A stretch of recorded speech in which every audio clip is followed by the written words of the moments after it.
सांस के बंधे बम भोला ले। जीव शिव है शिव जीव है, शिव जीव है जीव शिव है। पच रतन के चोला जान तोला मौला है। डोरी सांस के बंधे बम भोला ले।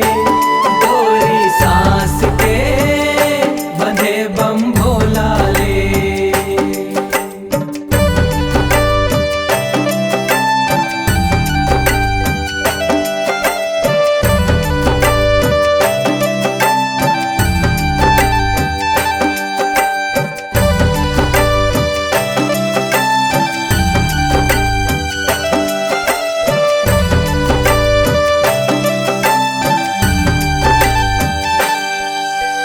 बिन तोरे इच्छा सरी जगत मां नहीं हाल ढारा पाना।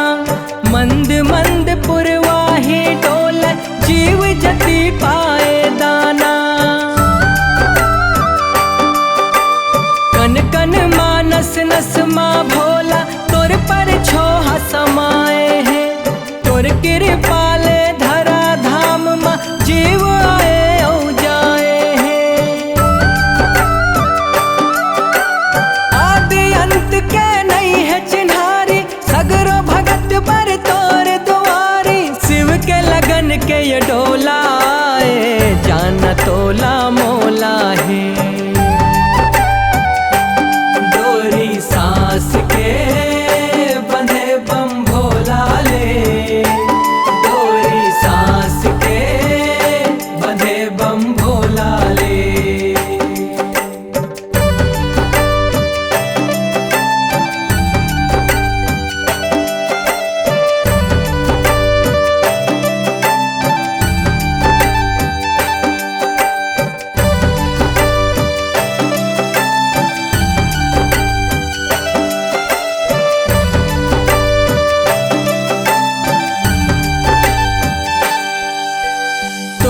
दया के छई हम भोला बीज हबर हो जाए हैं।